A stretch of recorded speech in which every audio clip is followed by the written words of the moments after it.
Alicia Collins. I am the creative catalyst at Brilliant Labs, currently joining from Gatineau, Quebec. It's really, really cold, but sunny. We have these speaker series session every month. We are excited to have amazing speakers and innovators to introduce about their work and field to educators, parents, and makers. Today, we are super delighted to have an interdisciplinary artist, Tosca Teran. She works at the intersection of art and ecology.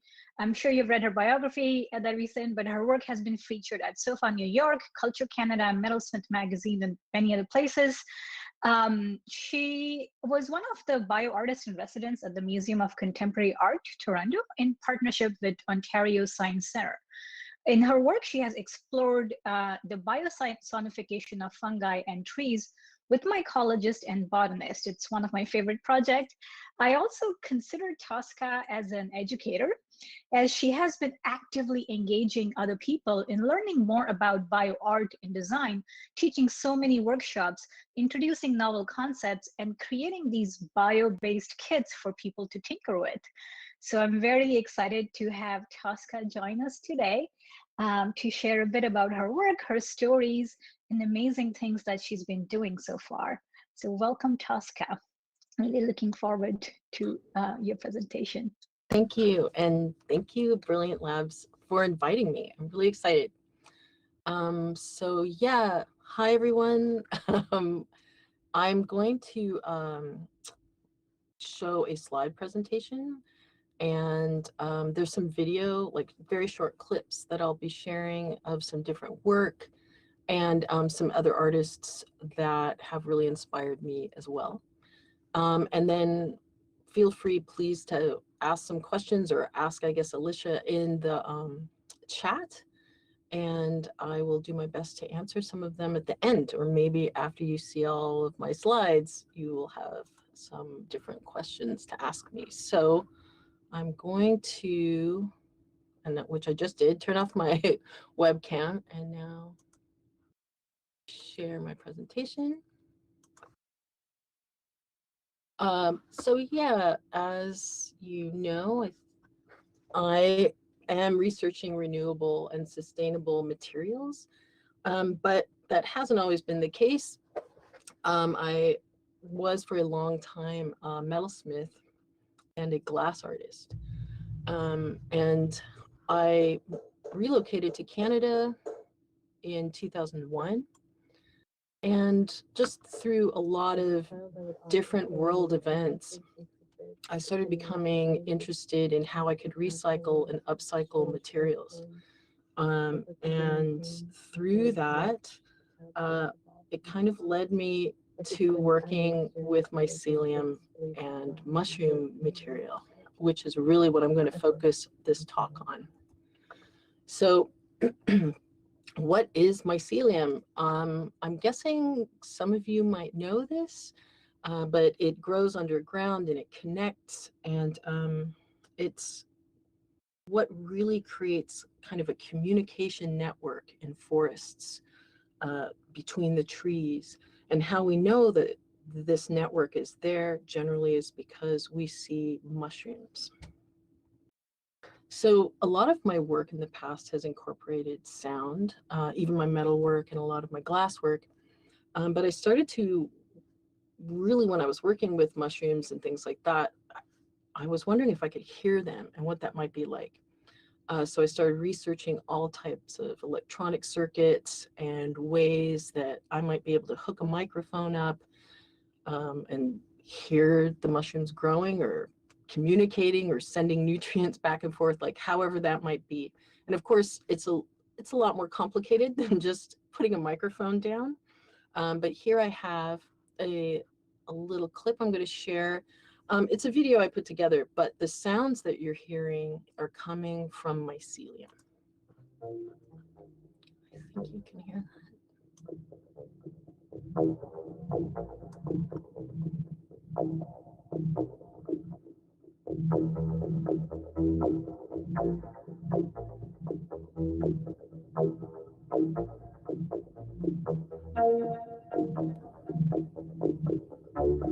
So when I figured out the circuitry for biosonification and was incredibly shocked and surprised and delighted by what I was able to hear from the mycelium. I started a podcast on SoundCloud, and links will be shared with you, and it's called Midnight Mushroom Music.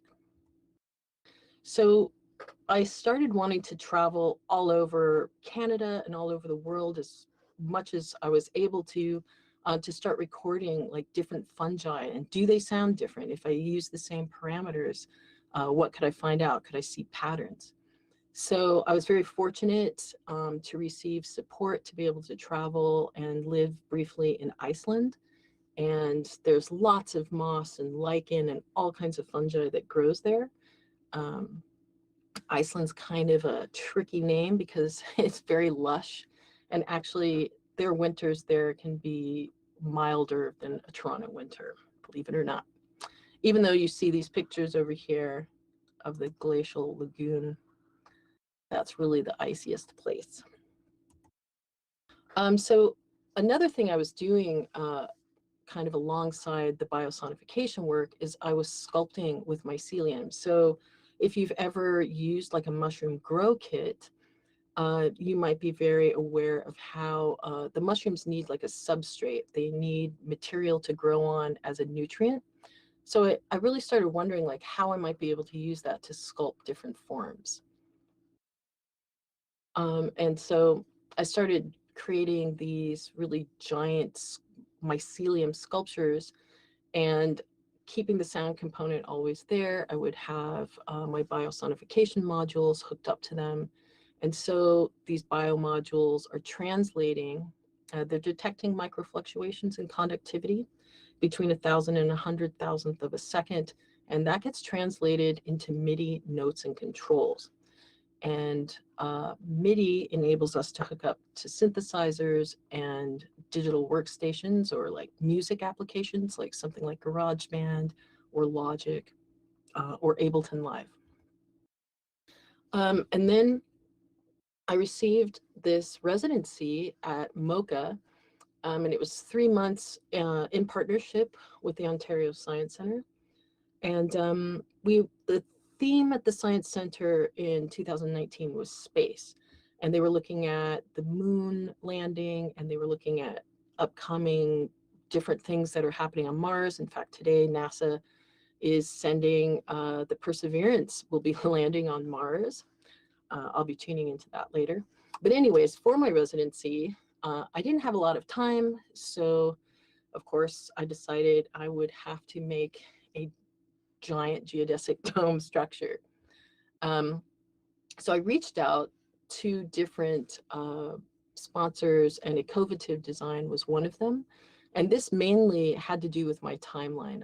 I only had 3 months, and when everything was approved, I only had a month to be able to create a 16.5 by 8.5 foot geodesic structure. And so really being able to research my own mycelium from local Ganoderma here in Ontario, it was too kind of iffy because, you know, things can get contaminated. But I wanted to show this picture because this is a 40-foot mycelium tower. And as far as I know, it's still up. It was still up in 2019. And it's in New York. And they have it outside just to see how the weather impacts it and things like this. So this was my studio, my little corner of my studio at MOCA. And this is actually some local Ganoderma from a forest not too far from where I am in Toronto. And these are some cultures and things that I was considering working with prior to the Ecovative sponsorship. And initially I had considered making the dome entirely biodegradable, using cardboard as the struts, so like as the armature and the structure, and 3D printing PLA nodes. So the nodes hold these wooden struts together.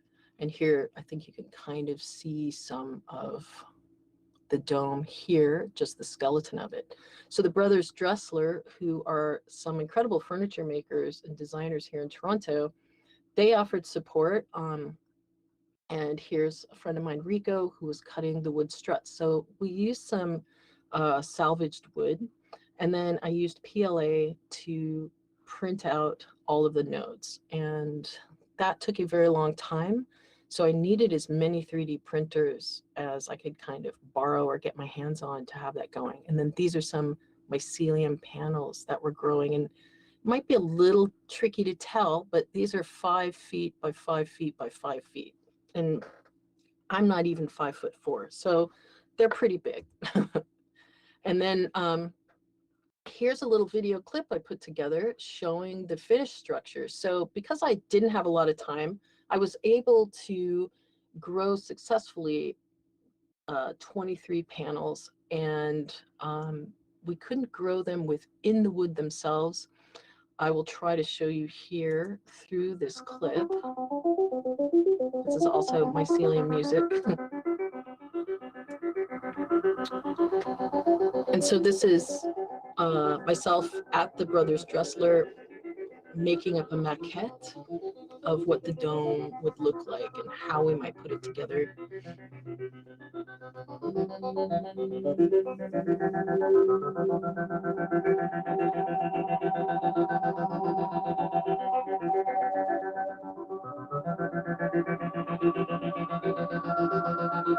Now we're taking the dome to Mars.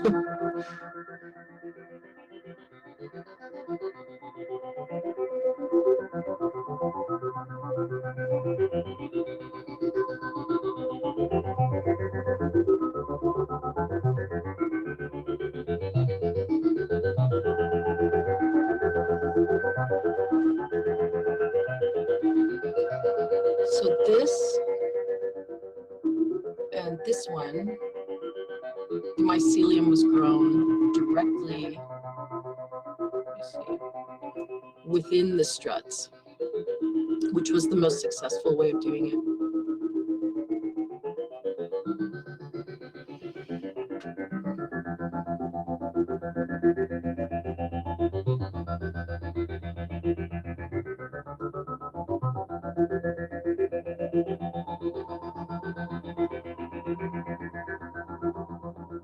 And this is a biosonification component.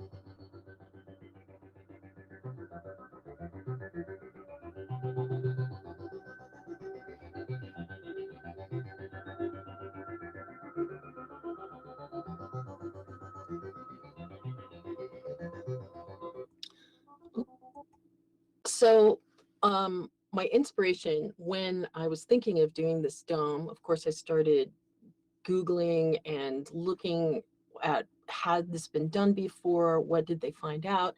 And to my surprise, I did find out that not only NASA, but the European Space Agency and the Canadian Space Agency have been researching mycelium as different growth materials that could be sent to the moon, to Mars. And the reason for this, there's many reasons, but one is that they could send spores easier than huge building materials and things like that would cost a lot just to be able to get out there. And they could grow these structures on site. So I've been super excited and lucky to be speaking to the lead scientist at NASA Ames in their research. And so they've entered phase 2, and that has to do with how are they going to dry out the organism once it's grown. And that's really important, and I will talk about that soon. So there's some more pictures.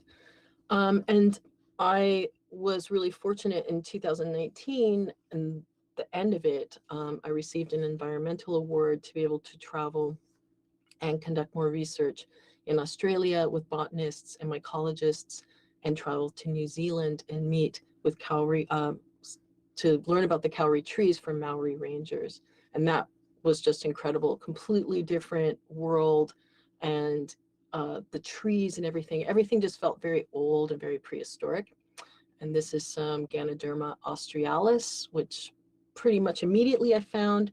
And it was very interesting. Here are some Wollemi pine, and the Wollemi pine are prehistoric. They were thought to be extinct millions of years ago, but they were found in the rainforest deep within the outback of Australia. So other things people have done with mycelium is on a design front, people are looking at shoes, lampshades like you see here. So they're growing like mycelium over, these are steamer baskets that they've sterilized to be able to get the mushroom to grow on. And people use 3D printing like filament. This is a wood-based filament here. And this chair is using like a sugar-based 3D filament. It smells really good when it's being printed out. And then they fill it with a mycelium inoculated substrate and allow that to grow. And then bioremediation is another aspect that's really fascinating to me, because mushrooms can clean up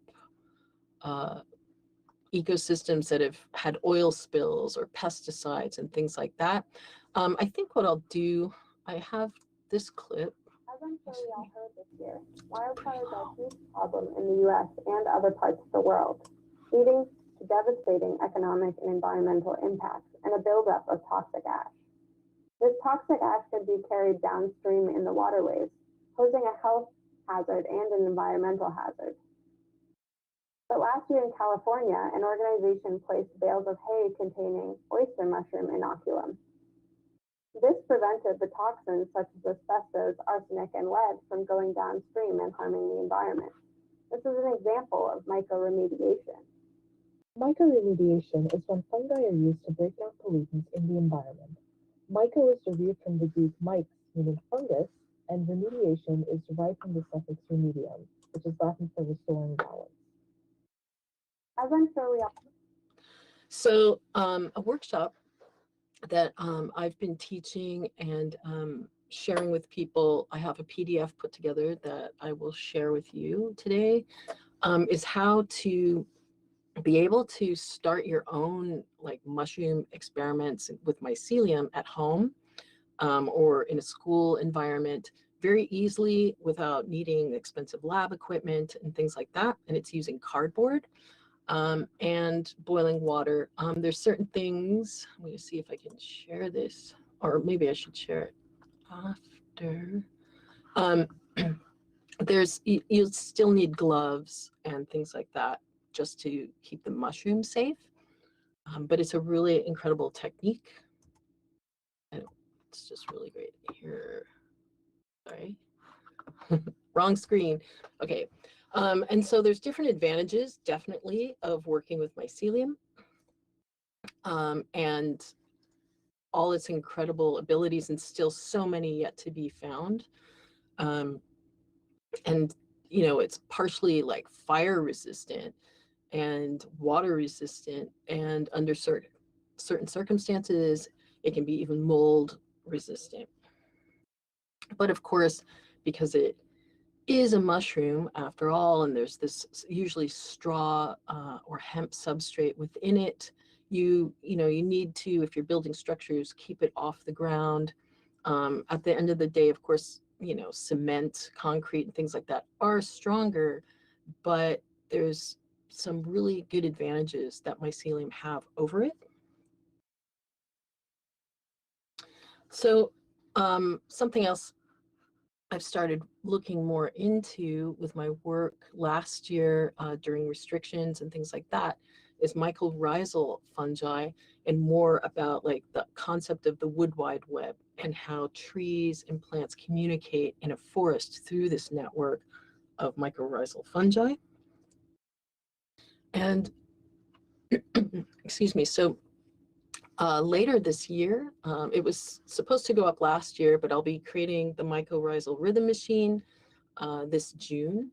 And so for that, I'm using, you can see here, maybe some of you are familiar with it. It was a design from IKEA, Space 10.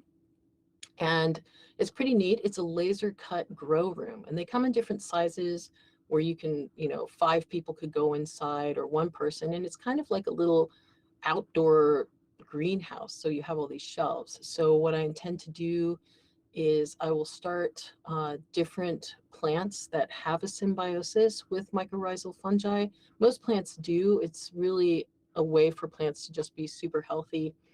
And over several months, the plants will grow and there will be a mycelium, or I should say mycorrhizal soundscape that will be happening that people will be able to interact with and hear the difference, you know, how these sounds change over time as the plants grow. Right now at the museum in Kitchener, I have Forest Undersound is up for Sonica 21. And for this, I used the cardboard culture idea. So this was when I have substrate in here, and there's electrodes within the case that are in amongst the mycelium, and they're coming out to my biosonification modules, which are hooked up to, I don't know if you're familiar, but it's called a Euro rack system. So it's kind of a custom made synthesizer. And here's some iPads. So this is when it first went in. You just see the mycelium are growing around the cardboard. And then this is a week after. It's kind of difficult to see, but the mycelium has completely just cultivated this entire substrate that's in there. And I look forward to going back and starting to record more sounds. And something I'm working on, last year, the New Nature Exchange with the Goethe Institute, Montreal and Berlin happened. It was fantastic. I was very honored to be an invited presenter. And from that, this really great collaboration has started where we're working with biosonification from fungi. So we're using mycelium to interact in a virtual reality environment and kind of control the environment. It's not so much a game as it will be an experience where people can go within a forest and interact with the trees just like you would. But in this case, you're seeing immediately how fungi and the different organisms within a forest react and respond to people's presence. And so whether it's for symbiosis, which can lead to evolution, or dysbiosis, which can lead to a COVID-19 situation or worse. And then this clip just shows we're working with point cloud data. So that's just taking essentially 3D pictures of the forest and then bringing them into some special software to be able to create these things. And so I have this video. This is an artist-based, actually from where I'm originally from too, which is San Francisco, California. His name is Philip Ross, and he works with mushrooms. So I'd like to share this with you.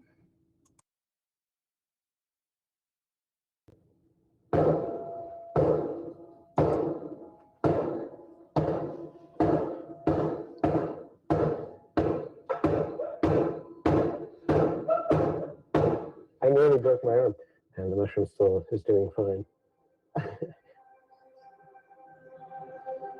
Mushrooms are one of the greatest transformers of material on the planet. They're the primary recyclers. Mushrooms are breaking down dead organic matter and turning it into a mineral again. They're just this tiny little part of this huge organism that is called mycelium that lives underground. And the fact that they might be used for batteries or spaceships is something that I never would have thought of originally. They're probably from another planet. Right at the beginning, I was like, this can be an art material. And so I wanted to create the furniture out of it. Then became, I'll make a building out of this. Then it was like, I'll make a company out of this. What we're doing here is we're trying to figure out how we can get the mycelium to grow into new types of geometries so that the mycelium is going to grow stronger. You tell someone you grow mycelium, they like, what? What is that? Bill and his team are at the front lines of advancing our capacities for manufacturing with biology, having the mushrooms make metals and glasses. It's not a fantasy because I just know that it's true. And so it's more like, how do you convince the world that it belongs with us? the proof is in the pudding. One of the tests that we do with the fungi is we subject it to some pretty hot flames. This color is actually so good that you can continue to eat it. The fungus material is self-extinguishing. This is a very desirable quality. When we're trying to figure out the material qualities, we would put it under compression. That's the kind of failure that you want in your house. Compared to something like cement, I think it exploded a little bit. It can localize a vibration and not create a catastrophic failure. You can create all these pockets in it, so it allows it to float. That brick did not even try. The possibilities for what you might use mycelium for are scarily endless. Batteries, airplanes, trains, cars, shoes, bed, bulletproof vests, kids' toys, certainly, houses, helmets, insulation, anything that's made out of wood now. Your boat, making rocket ships, grow robots out of them that would be partially alive and biodegradable. So you could say that the idea that you'd ever grow a cell phone from your garden clippings and a wood fungus is 200 years away. But technologies. Okay, technologies come true when people research them. So I'm trying to go back to my presentation. Okay, sorry about that. Somehow went large. Oh, why can't I? Okay, I don't know. I might have to stop sharing. Okay, I'll come back over here. Hi. I will see if I can share my last slide.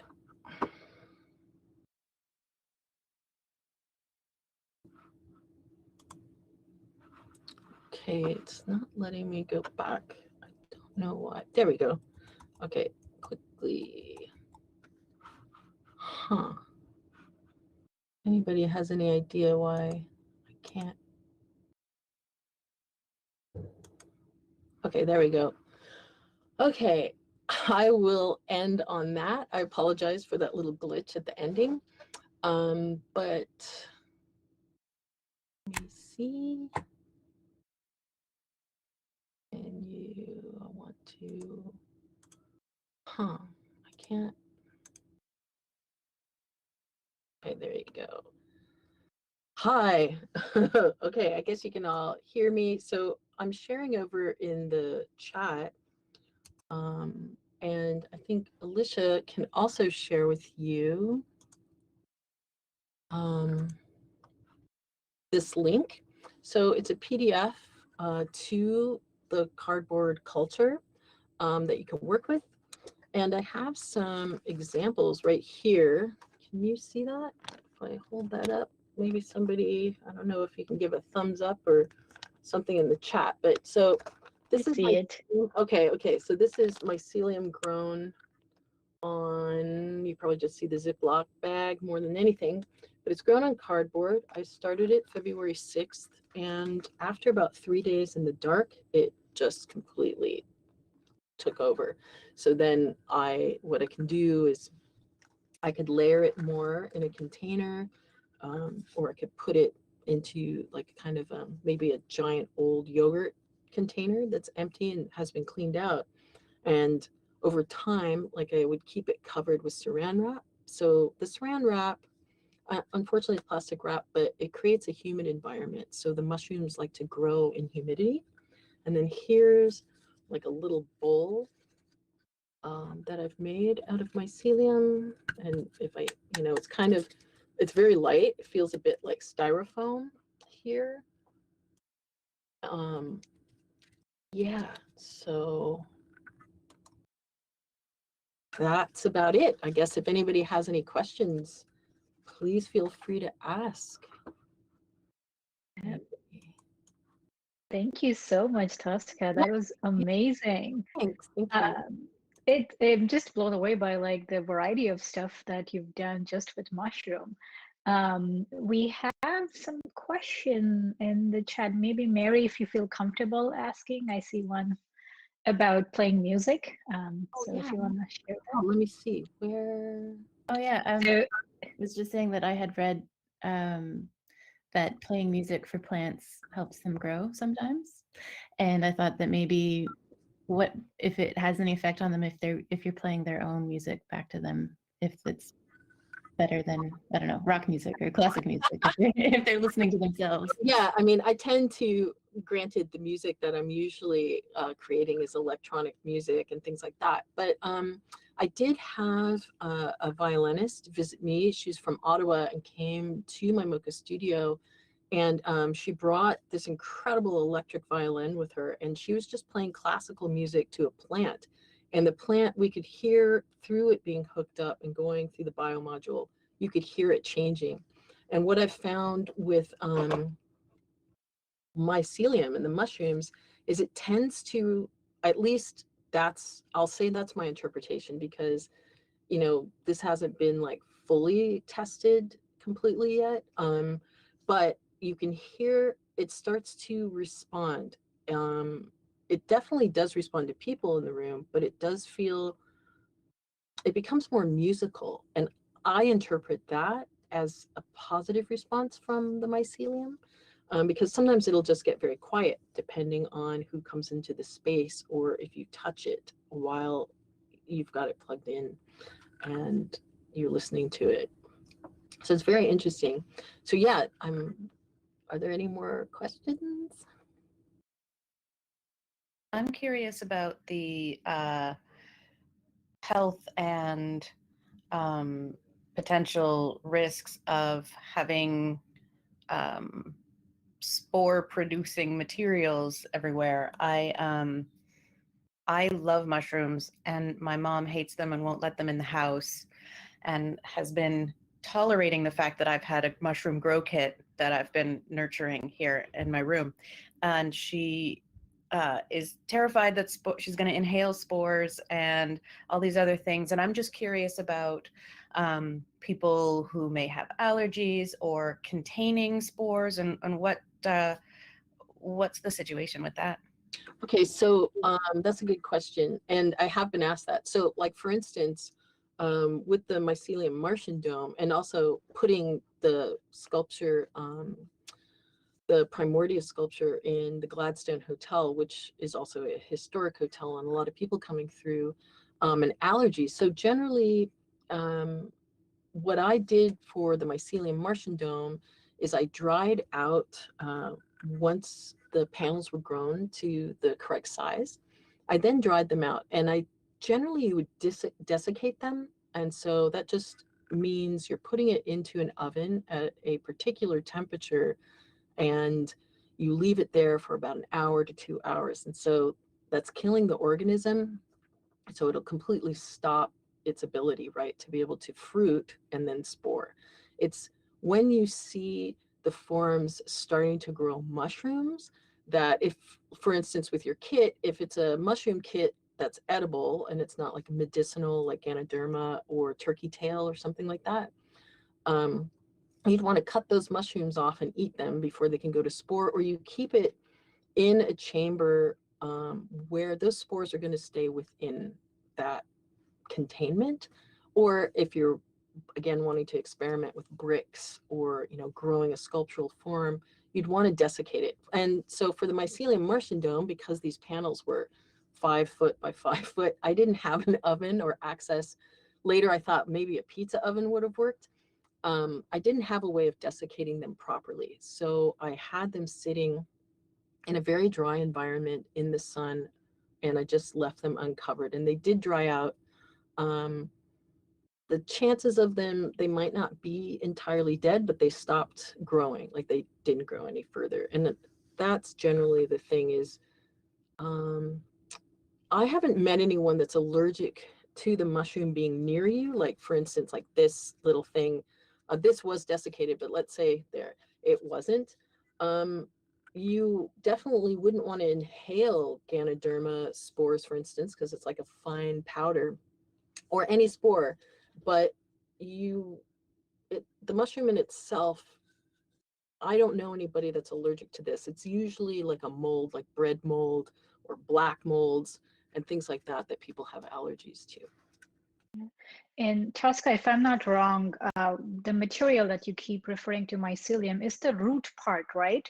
And the part that creates spores, as Nelly is talking about, is the one in the fruiting bodies. So as long as you're stopping the process that doesn't let the development of the fruiting bodies, I think you're fine to work with. And that's what people are exploring, just the root part, right? Yeah. We're working with, like, for instance, this is just mycelium grown over hemp. So like the substrate in your grow kit could be straw, or, you know, it's usually different materials make up a substrate. And a lot of people have found hemp works really well in Canada, you know, in Alberta, I think, and out in the prairies, a lot of hemp is grown. So you can buy byproduct and things like that.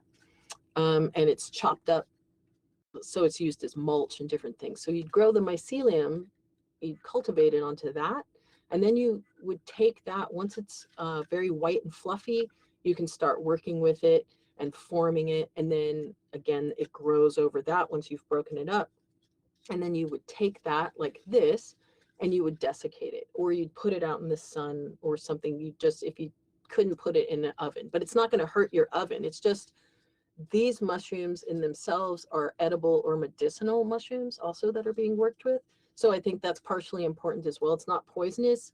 And again, like Alicia said, it's not able to go into a fruiting body. So like this is the root structure that, you know, is the nutrients. And then when we see the mushroom, that's the fruiting body. But they're not working with the mushrooms, but some people are. But that's a whole different thing, and they're making leather for that. But again, the mushrooms aren't going to spore, so they're not able to, like, that whole reproductive element is stopped. So yeah, thank you.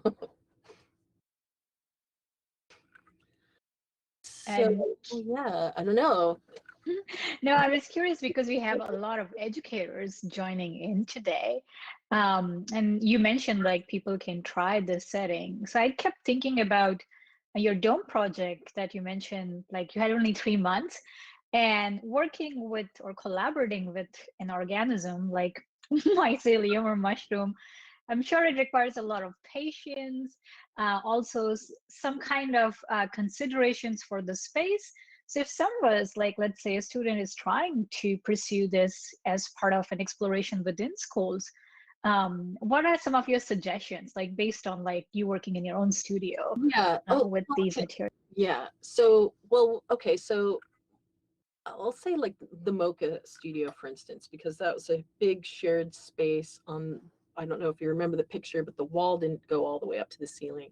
And behind that are different studios. So I purchased a very small little greenhouse that could be zipped up, like it could be entirely enclosed, but it was also, you know, it's like a bit of a humidity kind of tent or chamber. So I would keep all of my mycelium that was growing, or, you know, that I was forming and sculpting, I would keep it in within that. So it was, you know, contained and whatnot, because there, obviously that was a concern with the other artists. The museum wasn't concerned, or the gallery wasn't concerned at all. They were just more curious. But so I think the cardboard culture is a good way to be able to get started, because it's easy. You're recycling, for one, like all these cardboard boxes, and you just would need, like, you know, to keep the area clean. I'd say it's more, this is often what I say to people, is my concern is more that I'm going to contaminate the mycelium than it's going to harm me. Again, because I'm working with medicinal or edible. And so medicinal would be like the Ganoderma lucidum, which is also called reishi in Japan, or lingji in Chinese, or oyster mushrooms, which you can buy oyster mushrooms at the grocery store, and you can use those very easily with the cardboard culture. So you don't have to buy, you know, a kit even. You can just go and buy a couple mushrooms at the grocery store, and you can start from there with cardboard. And I would keep it, so for that, I usually keep it in like a Tupperware container. And again, so that's like humid. And because of what I'm doing, like if I were wanting to fruit it for mushrooms, eventually I'd want to open that container so oxygen could get in, because like us, mushrooms need oxygen. So what happens is that in the containers is a lot of CO2 can build up, and that actually can be very interesting too, because it forces like the mushrooms, when they do start fruiting, to grow in very unusual ways. Yeah, but I hope that kind of answers or does answer the question. Like I would keep it in a greenhouse, or you could make like a plastic kind of tent. They do have like huge bags, or you could use like landscaping kind of bags, or I've used Glad bags before, those big kind of heavyweight black trash bags as kind of, plus that's good because in two ways, it's also keeping it very dark for the mycelium to grow, and it's keeping it contained in a humid environment. So if I were to forget about it and come back, you know, at the end of the month or something like that, maybe it had fruited and maybe some spores had happened, it would all be contained in there. And I'm always wearing, I mean, now we kind of all have to wear masks, but when I'm working with these things, I am wearing like a particulate mask, again, to protect the mycelium from any contamination. Yeah. Thank you for sharing that. I think it reminds me, we also have Natural Making initiative that fosters people to do more outdoor making activities. And in your presentation, you mentioned about mycoremediation. Yes. And I know there are certain process. So it's like, have you explored any outdoor-based mycelium projects in your work? Yes, I have. And that was happening in Australia. We were working with, they have a lot of sugarcane, and people didn't think that, for whatever reason, that the mushroom would want to grow on sugarcane. And of course, it loved the sugarcane because of all that carbohydrate that it can break down and turn into other types of nutrients. So I was doing a lot of kind of straw, but it was sugarcane bales, and we were thinking of ways that you can filter water with oyster mushrooms. And that project that I shared about like the California forest fires and the ash runoff in the water. And so using oyster mushrooms, definitely Paul Stamets, who is a very famous mushroom person out in the Northwest, he's done a lot of research around that too, like agricultural runoff and waste, and using storm debris to be the mycelium substrate. And so I've worked with things outside, and I do have a greenhouse at my house. I put one outside because for a long time I was using one of our closets as kind of my little mushroom room. And of course, you know, my partner would always be, can I open the closet? And, you know, or my refrigerator or the kitchen. So I did move a lot of things outside. And again, in that greenhouse, this is a larger one that I can walk within. I'm just keeping, when I'm working with mushrooms there, I just make sure to keep the environment as clean as possible.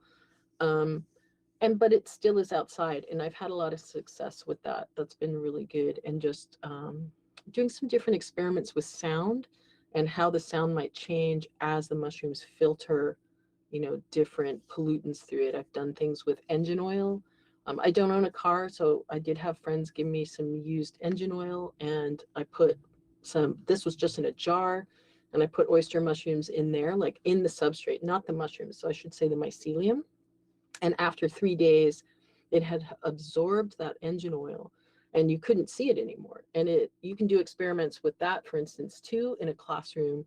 And that can be interesting, is where you take like aniline dye, like, or even food coloring, if you want to see how the mushrooms work. So you could, you know, fill the bottom of, say, a jar with a different food color, and you put mycelium in there, and over time you'll see this gradient, color gradient, go up within the mushroom as it kind of, it'll take different toxins or different things, and or not. And so that's interesting to kind of see what it cleans and how it does it. Of course, when mushrooms are used in mycoremediation or bioremediation, they're not, you don't want to eat them. They're trying to find ways of how, you know, to then be able to safely dispose of the mushroom, incinerate them. And this is something Paul Stamets, who I mentioned, is he's really pushing for Fukushima, like to be able to clean up a lot of the radioactive contaminants in water there by using kind of these straw bag ideas that he has with mycelium. So hopefully we'll see. I think that it can be used, and it's a safe way, you know, of maybe being able to clean up certain unfortunate accidents and things like that that happen in the environment. Yes, and Paul Stamets in Star Trek. Sorry, I'm just reading. Yeah, yes, traveling the mycelium network. Well, thank you so much, Tosca, for such a wonderful presentation. I'm sure like people are bubbling with all these questions, but maybe they can connect with you, hopefully, or follow your work after this talk. I want to thank you again. I mean, I think we've known your work and attended some of your workshops. I think one of the things that I want to mention to everybody is like these things are fairly new, but also I think this is the time where we all can explore, seeking inspiration from artists like Tosca or engineers, the potential of biomaterials. So at Brilliant Labs, we do have two initiatives, Natural Making and Biomaking, where we are exploring some of this work, seeking inspiration again from the existing artwork or design work. And hopefully we all can collaborate in growing the future products and sustainable design. So thank you again for joining. And thank you very much for having me. And yes, if anybody does want to reach out or follow me or go to my website, you're more than welcome to. Absolutely. Yeah. And I will also share an email with some of the links that Tosca has mentioned and her other work. So thank you people for joining us. I'm going to stop the recording right now.